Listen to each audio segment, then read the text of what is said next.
فكيف أجيب يا ويحي ومن ذا سوف يحميني أسلي النفس آگے اس پارے کا 7واں رکوع شروع ہو رہا ہے۔ یا ایھا الذین آمنوا کتب علیکم الصیام، کہ اے ایمان والو تم پر روزے فرض کر دیے گئے جیسا کہ تم سے پہلے لوگوں پر بھی فرض کیے گئے تھے۔ دیکھیں یہ بڑی عجیب بات ہے، اللہ تعالیٰ ہمیں حکم بھی دیتے ہیں اور حوصلہ بھی دیتے ہیں۔ حکم کیا دیا کہ روزے فرض کیے گئے، اور حوصلہ کیا دیا کما کتب علی الذین من قبلکم، کہ صرف تم پر نہیں بلکہ تم سے پہلے لوگوں پر بھی ہم نے ان روزوں کو فرض کیا تھا۔ مطلب یہ حوصلہ اللہ ہمیں دے رہے ہیں کہ روزے تم ہی نہیں رکھ رہے بلکہ تم سے پہلے لوگ بھی رکھتے رہے ہیں۔ اور یہ عربی کا ایک مقولہ ہے، البلیۃ اذا عمت طابت، کہ جب کوئی مصیبت عام ہو جائے تو وہ ہلکی ہلکی اور اچھی لگنے لگتی ہے۔ مثلاً اگر پہلوں نے بھی روزے رکھے ہیں اور ہم بھی رکھ رہے ہیں تو کوئی بات نہیں، انسان کو حوصلہ ہو جاتا ہے۔ دوسرا حوصلہ اللہ تعالیٰ نے کیا دیا کہ ایام معدودات، کہ دیکھو تھوڑے سے تو دن ہیں، یہ نہیں کہ تمہیں 11 مہینے روزے رکھنے ہیں اور 1 ماہ کی چھٹی ہے، بلکہ یہ تھوڑے سے دن ہم نے تمہیں روزے رکھنے کے لیے دیے ہیں، تو اس وجہ سے تم گھبراؤ نہیں۔ 1 آدھ ماہ ہے، ختم ہو جائے گا، اس کے بعد پھر پورے 11 مہینے تم کھاؤ پیو مزے کرو، تمہارے لیے کوئی تنگی نہیں ہے۔ تو یہ اللہ تعالیٰ ہمیں ساتھ ساتھ حوصلہ بھی دیتے جا رہے ہیں۔ پھر اس میں روزہ رکھنے کا مقصد اللہ نے بتایا کہ آخر بھوکا پیاسا اللہ ہمیں جو رکھ رہے ہیں وہ کیوں رکھ رہے ہیں۔ فرمایا لعلکم تتقون، اس لیے ہم تمہیں بھوکا پیاسا رکھ رہے ہیں کہ ہم چاہتے ہیں تمہارے اندر تقوی پیدا ہو جائے۔ دیکھیے جس چیز کا بلب ہے روشنی نہ دے تو اس بلب کا کیا فائدہ، ایسی ہی بھینس ہے دودھ نہ دے تو ایسی بھینس کا کیا فائدہ۔ اسی طرح روزہ ہو اور بندے میں تقوی پیدا نہ ہو تو ایسا روزہ بھی کسی کام کا نہیں۔ اس کا مطلب ہے کہ روزے کے اندر کمی رہ گئی ہے۔ تو اصل مقصد روزہ رکھنے کا انسان کے اندر تقوی پیدا کرنا ہے۔ اب یہ تقوی ہوتا کیا ہے؟ حضرت علی رضی اللہ تعالیٰ عنہ نے اس کا بڑا اچھا مفہوم بیان کیا۔ وہ فرماتے ہی الخوف من الجلیل، 3 باتیں ہیں۔ فرمایا تقوی یہ ہے کہ بندے کے اندر اللہ کا خوف پیدا ہو جائے، یعنی اللہ کا دھیان، اس کا ڈر پیدا ہو۔ کیسے؟ وہ روزے سے کیسے پیدا ہوگا کہ سخت گرمی ہے، پیاس لگی ہے، بھوک لگی ہے، بند کمرہ ہے، کوئی دیکھنے والا نہیں ہے، ٹھنڈے مشروبات پڑے ہیں۔ اب کوئی کہے بھائی تم یہ پی لو، تمہیں کون سا کوئی دیکھ رہا ہے؟ تو ادنا سے ادنا ایمان والا بھی کیا کہے گا کہ اگرچہ مجھے کوئی نہیں دیکھ رہا، میں نے روزہ اللہ کے لیے رکھا ہے، میرا اللہ تو مجھے دیکھ رہا ہے۔ تو اب اللہ انسان کے اندر تقوی یہیں سے پیدا کرتے ہیں رمضان کے ذریعے کہ دیکھ میرے بندے پورا روزہ تو یہ کہتا رہا میرا اللہ بند کمرے میں مجھے دیکھ رہا ہے، مجھے دیکھ رہا ہے۔ تو جب تو اسی بند کمرے میں گناہ کرتا ہے تو کیا اس وقت تیرا اللہ تجھے نہیں دیکھتا؟ بس یہی اللہ کا خوف ہے جو انسان کے دل میں پیدا ہو جاتا ہے کہ انسان کے اندر اطاعت و فرما برداری کے جذبے پیدا ہوتے ہیں۔ دوسرا حضرت علی رضی اللہ عنہ فرماتے ہیں والعمل بالتنزیل، اور تقوی کا دوسرا جو حصہ ہے وہ یہ کہ انسان کو اللہ کے حکموں پر احکامات پر چلنے کا جذبہ اور شوق پیدا ہو جائے۔ کیا مطلب؟ اب روزے سے کیسے پیدا ہوگا؟ کسی سے کہو بھائی یہ سیب کھا لو، کا میں نہیں کھاتا، بھائی یہ شربت پیو، میں نہیں پیتا، کیوں حرام ہے؟ کا نہیں حلال ہے، تو پھر کیوں نہیں کھا رہے پی رہے؟ کا حلال تو ہے لیکن میرے اللہ نے مجھے روک دیا ہے، میں اپنے اللہ کا حکم سمجھ کر حلال بھی چھوڑ چکا ہوں۔ اب روزہ ہمارے اندر تقوی کیسے پیدا کر رہا ہے کہ اللہ فرمائیں گے، دل میں یہ خیال پیدا کریں گے کہ دیکھ میرے بندے، میرے کہنے پر جب تو نے حلال چھوڑ دیا تو رمضان کے بعد میرے کہنے پر تو حرام نہیں چھوڑ سکتا۔ جب تو نے حلال چھوڑ دیا جو تیرے لیے جائز تھا، میرا حکم سمجھ کر چھوڑا ہے، اور حرام تو تیرے لیے جائز بھی نہیں تو وہ میرا حکم سمجھ کر کیوں نہیں چھوڑ دیتا؟ یہ تقوی انسان میں اللہ روزے کے ذریعے پیدا کرتے ہیں۔ تیسری چیز فرمایا والاستعداد لیوم الرحیل، اور مرنے کے بعد والی زندگی کی تیاری کی فکر پیدا ہو جائے، یہ بھی تقوی ہے، اور وہ روزوں میں ہوتی ہے۔ جب انسان بھوکا پیاسا پیٹ کمر سے لگا ہوا اور بالکل ڈھیلا ڈھالا تو پھر اس کو خیال آتا ہے کہ اوہو میں کتنا بے بس ہوں، ایک دن آئے گا میں واقعی بے بس ہو جاؤں گا، تو مجھے اس کی تیاری کرنی چاہیے۔ اور وہ تیاری کیسے ہوتی ہے کہ وہ بندہ جو کبھی صبح فجر بھی نہیں پڑھ رہا ہوتا اور 10 بجے اٹھتا ہے، آج کیا ہوا ہے کہ وہ سحری کے وقت اٹھ کے کھانا کھا رہا ہے، سحری کے وقت اٹھ کے تہجد کے نفل پڑھ رہا ہے، تو بس یہی روزے کے ذریعے آخرت کی تیاری ہوتی ہے۔ تو بہرحال لعلکم تتقون، تو اللہ تعالیٰ کہہ رہے ہیں ہم تمہارے اندر تقوی پیدا کرنا چاہتے ہیں روزے کے ذریعے۔ اب وہ تقوی کیسے پیدا ہوا، یہ ہمیں اپنے اندر اس کا احتساب کرنا چاہیے کہ میرے اندر وہ تقوی پیدا ہوا یا نہیں۔ آگے اللہ تعالیٰ فرما رہے فمن کان منکم مریضا، اب جو کوئی تم میں سے بیمار ہیں۔ دیکھیں حق تعالیٰ شانہ بڑے اپنے بندوں سے محبت کرتے ہیں، اور آگے اللہ نے فرمایا بھی یرید اللہ بکم اليسر، کہ اللہ تمہارے لیے آسانیاں چاہتا ہے، تنگیاں نہیں چاہتا۔ اب یہاں اللہ تعالیٰ نے بیمار کے لیے، مسافر کے لیے اور وہ لوگ جو روزہ نہیں رکھ سکتے، تینوں کا حکم یہاں پر بیان فرما دیا۔ بیمار کا حکم کیا ہے؟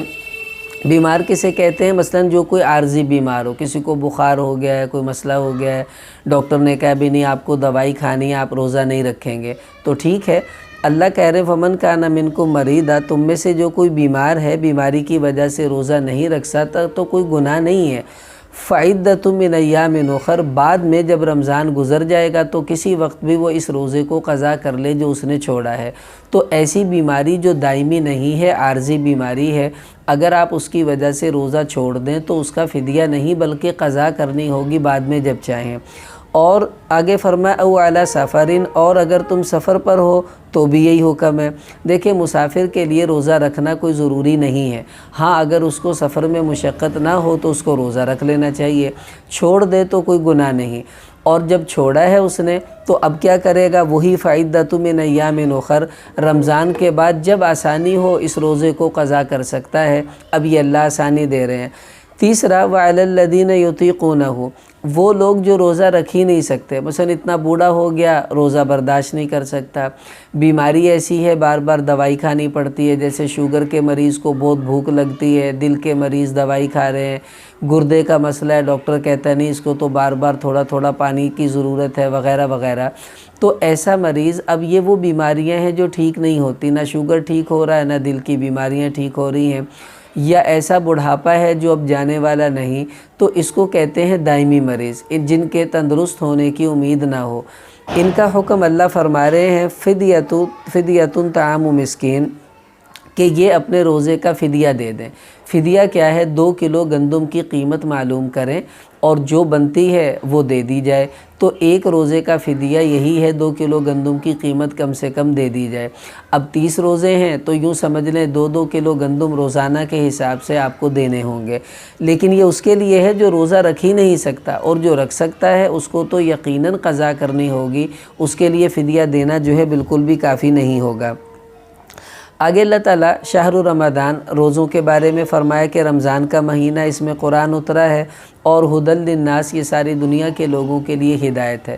شروع میں کہا تھا ہدی للمتقین، یہاں کا ہدی للناس، اس کا مطلب یہ ہے کہ ساری دنیا کے لوگوں کے لیے ہدایت کا پیغام ہے۔ ہاں تقوی والے اس سے زیادہ ہدایت حاصل کر لیتے ہیں، تو دونوں پیغام اللہ کے اپنی جگہ پر موجود ہیں۔ آگے اللہ تعالیٰ فرما رہے وَإِذَا سَأَلَكَ عِبَادِي عَنِّي فَإِنِّي قَرِيب، کہ میرا بندہ، اے نبی جی جب میرے بندے آپ سے میرے بارے میں سوال کریں تو ان کو بتا دیں میں ان کے قریب ہوں۔ اصل میں صحابہ رضی اللہ تعالیٰ عنہم رسول پاک صلی اللہ علیہ وسلم سے بہت سے سوالات کیے کرتے تھے، اور اس کا ذکر یہ آگے بھی آ رہا ہے۔ شراب کا سوال، جوئے کا سوال، حیض کے بارے میں، یتیموں کے بارے میں، چاند کے بارے میں، وغیرہ وغیرہ۔ تو جتنے بھی سوال کیے اللہ نے اس کو یوں بیان کیا یسألونک عن الأہلہ ویسألونک عن المحیض یسألونک عن الخمر والمیسر، کہ یہ آپ سے پوچھتے ہیں حیض کے بارے میں، یہ آپ سے پوچھتے ہیں شراب کے بارے میں، یوں۔ لیکن صحابہ کرام نے آ کر ایک سوال کیا اقریب ربنا فنناجیہ ام بعید فننادیہ، کہ حضور یہ بتائیے کہ ہمارا اللہ ہمارے قریب ہے یا دور؟ قریب ہے تو ہم اس سے باتیں کریں، اور دور ہے تو ہم اس کو پکاریں۔ تو اب ہونا یہ چاہیے تھا اللہ تعالیٰ یعنی اسی انداز میں یوں کہتے کہ یسألونک عنی، کہ یہ میرے بارے میں آپ سے پوچھتے ہیں، آپ ان کو یوں کہہ دیں، لیکن ایسا نہیں، اللہ نے انداز بدل دیا۔ اتنا سوال اچھا لگا کہ انداز بدل کر کیا فرمایا وَإِذَا سَأَلَكَ عِبَادِي، کہ اے میرے حبیب جب میرے بندے آپ سے میرے بارے میں پوچھیں تو ان کو بتا دیں میں ان کے قریب ہوں۔ اب یہاں جو لفظ استعمال ہوئے وہ بڑے عجیب ہیں۔ دیکھیں عربی زبان میں جو شرط ہے وہ اذا کے ساتھ بھی آتی ہے، ان کے ساتھ بھی آتی ہے، یعنی یوں بھی کہہ سکتے تھے ان سألک عبادی، اس کا معنی بھی ہے اگر، اور اذا یہ بھی شرط کے لیے ہے، لیکن دونوں میں فرق ہے۔ دیکھیں اگر کسی ماں کا بچہ دور سے کہیں سے آنے لگے تو ماں کیا کہے گی کہ جب میرا بچہ آئے گا تو میں یہ کھلاؤں گی، یہ پکاؤں گی وغیرہ وغیرہ۔ اذا اس وقت بولا جاتا ہے جب کسی کام کے ہونے کا یقین ہوتا ہے، اور ان کا معنی ہوتا ہے اگر۔ اگر اس ماں سے کہ اگر تیرا بچہ آئے تو تو یہ پکائے گی، تو وہ کہے گی اگر کا کیا مطلب، یقیناً آئے گا میرا بچہ۔ تو ان شک کے لیے آتا ہے، اذا یقین کے لیے آتا ہے۔ تو اللہ تعالیٰ نے یہاں پر یہ نہیں کہا ان سألک کہ میرے بندے اگر آپ سے پوچھیں، بلکہ اللہ کو اپنے بندوں کا اتنا انتظار اور اتنی محبت ہے کہ اللہ کو یقین ہے میرا بندہ ضرور آئے گا، اس لیے فرمایا وَإِذَا سَأَلَكَ، اے میرے حبیب جب میرے بندے تیرے پاس آئیں مطلب وہ ضرور آئیں گے۔ پھر سأل یوں نہیں کہا یسألو۔ دیکھیں یسألو کا معنی ہے کسی کام کا بار بار ہوتے رہنا، اور سألہ کا معنی ہے ایک ہی بار پوچھنا۔ تو اللہ پاک یہ نہیں کہہ رہے کہ میرے بندے بار بار پوچھیں گے تو بتانا، بلکہ کہا وَإِذَا سَأَلَ، اے میرے حبیب ایک دفعہ بھی میرا بندہ آ کر آپ سے پوچھ لے، اور وہ آئے گا یقیناً آپ سے پوچھے گا، تو بتا دیجئے گا کہ میں اس کے قریب ہوں۔ دیکھیں کتنی اللہ کی محبت ہے۔ پھر اللہ تعالیٰ یہ فرما رہے عبادی، یہ نہیں کہا اذا سألک احد کہ کوئی بھی آپ سے پوچھے، نہ عبادی، ایک تو کہا کہ وہ میرے بندے ہیں، یعنی ان کو اللہ نے اپنی اپنائیت، اپنی محبت دکھائی کہ اے نبی ان کو عام مت سمجھیے گا، جو آنے والے ہیں وہ میرے بندے ہیں، اور میرے بارے میں آپ سے پوچھیں گے تو کہہ دیجئے گا انی قریب، کہ میں ان کے بہت قریب ہوں، اجیب دعوت الداعی اذا دعان، جب بھی پکارنے والا پکارتا ہے تو میں اس کی پکار کو سنتا ہوں، اس کو قبول کرتا ہوں۔ تو اس کا مطلب ہے اللہ تعالیٰ یہاں وعدہ کر رہے ہیں کہ جو اللہ سے دعا کرتا ہے اللہ اس کی دعا قبول کرتے ہیں۔ اب ہم تو بہت سی دعائیں مانگتے ہیں قبول ہی نہیں ہوتی۔ دیکھیں ایک تو حدیث میں آتا ہے جو غافل دل کی دعا ہے اللہ وہ قبول نہیں کرتے، ایسی جس کا رزق حرام ہو اللہ اس کی دعا قبول نہیں کرتے۔ اسی طرح نافرمانی، گناہ یا رشتہ داروں کو توڑنے کی دعا کوئی مانگتا ہے وہ بھی اللہ قبول نہیں کرتے۔ تو کبھی ایسا ہوتا ہے کہ ہم دعا مانگتے ہیں تو اس بد پرہیزی کی وجہ سے دعائیں قبول نہیں ہوتی، تو اس میں ہمارا قصور ہے، اللہ کا وعدہ اپنی جگہ کھڑا ہے۔ یا یہ ہوتا ہے کہ اللہ تعالیٰ اس دعا کے بدلے میں بندے کی کوئی مصیبت دور کر دیتے ہیں، یا اس دعا کے بدلے میں اللہ اسے کوئی نعمت دے دیتے ہیں، یا اللہ اس دعا کو ویسے ہی رکھ لیتے ہیں، قیامت میں اس دعا کا بدلہ اس کو عطا کر دیں گے۔ مطلب دعا ہر حال میں قبول ہوتی ہے، کبھی اللہ اس کو ضائع نہیں کرتے، تو دعا مانگنے سے انسان کو گھبرانا نہیں چاہیے۔ آگے پھر اللہ تعالیٰ نے سحری اور افطاری کے اوقات کے بارے میں بیان فرمایا، وَأُحِلَّ لَكُمْ لَيْلَةَ الصِّيَامِ الرَّفَثُ إِلَى نِسَائِكُمْ۔ اصل میں ابتدائی اسلام میں روزے میں کچھ تبدیلی تھی، بعد میں اللہ نے اس کو آسان کر دیا۔ شروع میں مشقت تھی، وہ کیسے کہ ایک صحابی تھے قیس رضی اللہ تعالیٰ عنہ، شروع میں ترتیب یہ تھی کہ جو شام کو سو گیا، جب بھی سو گیا تو سوتے ہی اس کا روزہ شروع ہوتا، اب اٹھ کر وہ کچھ کھا پی نہیں سکتا تھا، سونے سے پہلے کھانا ہوتا تھا۔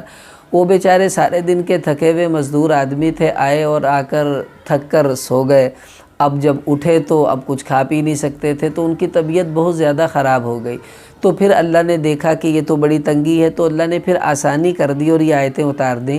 ایک تو یہ کہ رات کے وقت میں اپنی بیویوں سے بھی تم مل سکتے ہو، اور دوسری بات اللہ نے یہ فرمایا کہ کلوا واشربوا حتی یتبین لکم الخیط الابید، کہ اب صبح صادق تک تم کھا پی سکتے ہو، چاہے سوو چاہے نہ سو، صبح صادق تک تمہیں کھانے کی چھٹی دے دی ہے، یعنی افطاری کے بعد سحری کے درمیان جتنا مرضی کھاؤ پیو، چاہے سوو تب بھی، نہیں سوتے تب بھی، دونوں طرح تمہیں اجازت ہے۔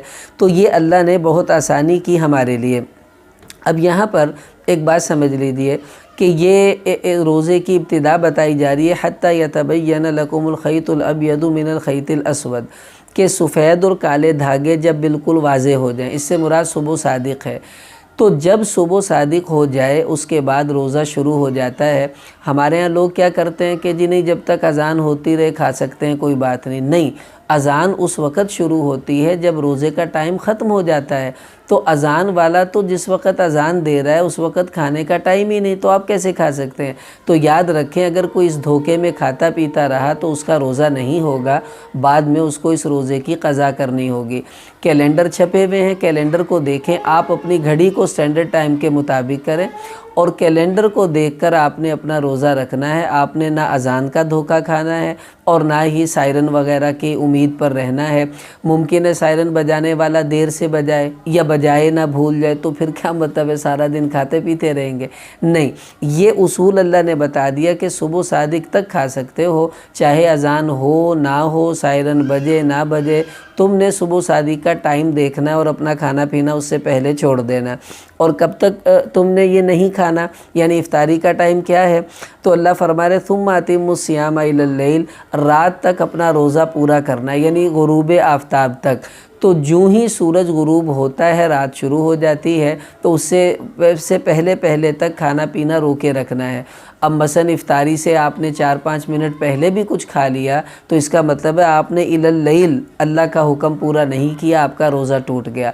اب اس روزے کی بعد میں آپ کو قضا کرنی ہوگی، یہ روزہ نہیں ہوا۔ اس لیے جب سحری کا وقت ہو جلدی کھانا پینا چھوڑیں، افطاری کا وقت ہو تو 1-8 منٹ انتظار کر کے کھولیں تاکہ تسلی سے آپ کا روزہ مکمل ہو جائے۔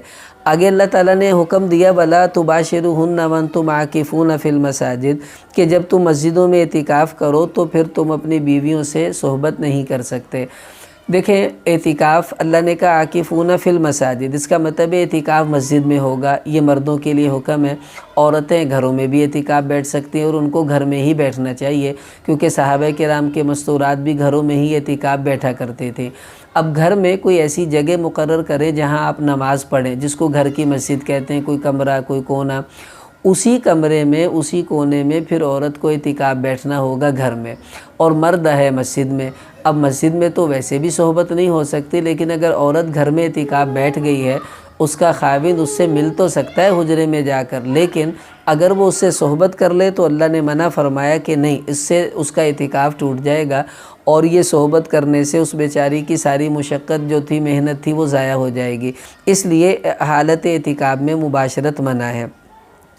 آگے اللہ تعالیٰ نے فرمایا تلک حدود اللہ فلا تقربوها، دیکھو یہ جتنی روزے کی احتیاطیں تمہیں بتائی جا رہی ہیں یہ اللہ کی حدود ہیں، ان کے قریب نہ جانا۔ مطلب یہ کہ احتیاط سے کام لینا، جہاں تمہیں محسوس ہو کہ میرا روزہ ٹوٹ سکتا ہے، خطرے میں پڑ سکتا ہے، اس کام کے تم نے قریب نہیں جانا تاکہ تمہارا روزہ قائم رہے۔